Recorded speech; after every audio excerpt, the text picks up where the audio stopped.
നിങ്ങൾ കണ്ടുകൊണ്ടിരിക്കുന്നത് Jose Mons clicks. December 25-ന് കപ്പൽ തുറമുഖത്തായിരുന്നു. അതുകൊണ്ട് ആ ഒരു തിരക്കിനിടയിൽ കുറച്ച് സമയം കണ്ടെത്തി എല്ലാവരും ഒന്ന് വിളിച്ചു കൂട്ടി. കപ്പലിലെ ട്രെയിനി സ്റ്റീവേർഡിനെ കൊണ്ടാണ് കേക്ക് ഉണ്ടാക്കിയത്. കപ്പലിലെ ഏറ്റവും ചെറുപ്പക്കാരനും പുള്ളിയായതുകൊണ്ട് കേക്കും പുള്ളിയെ കൊണ്ട് തന്നെ മുറിപ്പിച്ചു. അങ്ങനെ ആദ്യത്തെ പീസ് എനിക്ക് തന്നെ കിട്ടി. അതിനുശേഷം കേക്കൊക്കെ മുറിച്ച് എല്ലാവർക്കും പങ്കുവച്ചു. അങ്ങനെ തിരക്കിനിടയിൽ ചെറിയൊരു കൂടിച്ചേരലൊരു ആശ്വാസമായി. അപ്പോൾ ചെറിയൊരു സമ്മാനമായിട്ട് എല്ലാവർക്കും ചോക്ലേറ്റ്സ് ആണ് കൊടുത്തിരുന്നത്.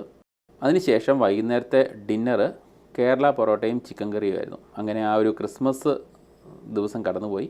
അപ്പോൾ ന്യൂ ഇയർ എല്ലാം കഴിഞ്ഞ് എല്ലാ തിരക്കുകളും കഴിഞ്ഞതിന് ശേഷം ഒരു ചെറിയൊരു ഗെറ്റ് ടുഗദർ അറേഞ്ച് ചെയ്തു. അതിനുവേണ്ടി ടർക്കിയൊക്കെ നല്ല രീതിയിൽ മാരിനേറ്റ് ചെയ്ത് വെച്ചിട്ടുണ്ട്. അതുപോലെ ബാർബിക്യൂവിന് വേണ്ടിയുള്ള തീയൊക്കെ പിടിപ്പിക്കുന്നുണ്ട്. ഇപ്പോൾ വെജിറ്റേറിയൻസിന് വേണ്ടി ക്യാപ്സിക്കവും പനീറും കോണും വെച്ചിരുന്നപ്പം നോൺ വെജുകാർക്ക് വേണ്ടി ചിക്കനും ചെമ്മീനുമാണ് അവിടെ മസാലയൊക്കെ പുരട്ടി വെച്ചിരിക്കുന്നത്. നമ്മളൊരു കേക്കൊക്കെ നേരത്തെ മേടിച്ച് വെച്ചിട്ടുണ്ടായിരുന്നു. കേക്കിനോടൊപ്പം തന്നെ ബാക്കി പല ഐറ്റംസും ചീഫ് കുക്കും ജിയോസും കൂടെ ഇവിടെ ഉണ്ടാക്കി വെച്ചിട്ടുണ്ട്. മുട്ടയും ചിക്കനും കടലയും അതുപോലെ തന്നെ നമ്മൾ നേരത്തെ റെഡിയാക്കി വെച്ചിരുന്ന ആ ഒരു ടർക്കിയും എല്ലാം സെറ്റാണ്. അതോടൊപ്പം തന്നെ കുറേ ടച്ചിങ്സ് ഐറ്റംസ് കാര്യങ്ങളൊക്കെ തന്നെ റെഡിയാണ്. അപ്പം മറ്റൊരു ടേബിളിൽ കുടിക്കാനായിട്ട് കുറച്ച് സോഫ്റ്റ് ഡ്രിങ്ക്സും സ്വീറ്റ്സൊക്കെ ഉണ്ട്. അപ്പോൾ 6:30 കപ്പലിലെ മറ്റൊരു ചെറുപ്പക്കാരനെ കൊണ്ട് കേക്ക് മുറിപ്പിച്ച് നമ്മുടെ ആ ഒരു ഗെറ്റ് ടുഗദർ ആരംഭിച്ചു.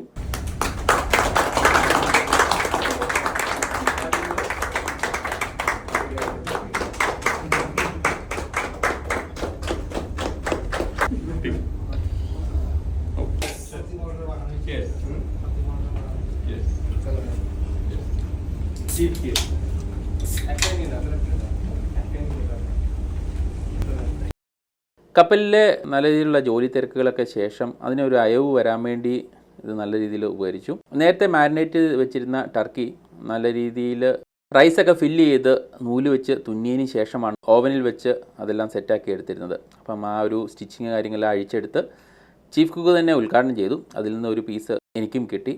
ഞാൻ ടേസ്റ്റ് ചെയ്ത് നോക്കി. അത്യാവശ്യം നല്ല രുചിയുണ്ടായിരുന്നു. അകത്തെ ഭക്ഷണമെല്ലാം ഒന്ന് ട്രൈ ചെയ്തതിന് ശേഷം പുറത്തേക്ക് ഇറങ്ങി നമ്മുടെ ബാർബിക്യൂ ഒന്ന് നോക്കാമെന്ന് വിചാരിച്ചു. അങ്ങനെ സ്റ്റിക്കിൽ ചിക്കനും ചെമ്മീനെല്ലാം കുത്തി അവിടെ പൊള്ളിക്കാൻ വെച്ചിട്ടുണ്ട്. അപ്പം വളരെ ലളിതമായ രീതിയിലാണ് ഈ പ്രാവശ്യം ക്രിസ്മസിൻ്റെ ആ ഒരു ഗെറ്റ് ടുഗദർ നമ്മൾ സംഘടിപ്പിച്ചത്. അപ്പോൾ എല്ലാവരും നല്ല രീതിയിൽ സന്തോഷത്തോടെ അതിൽ പങ്കെടുത്തു. അതിനുശേഷം പാട്ടിൻ്റെ അകമ്പടിയോടുകൂടി ചെറിയ രീതിയിലുള്ള നൃത്ത ചുവടുകളൊക്കെ വെച്ച് അന്നത്തെ ആ രാത്രി കഴിഞ്ഞുപോയി. ഇനി അടുത്ത ദിവസം തൊട്ട് വീണ്ടും അടുത്ത പണിയിലേക്ക് പ്രവേശിക്കേണ്ടിയിരിക്കുന്നു. അടുത്ത വീഡിയോയിലൂടെ കാണുന്നവരേക്കും stay tuned, stay safe. Thank U.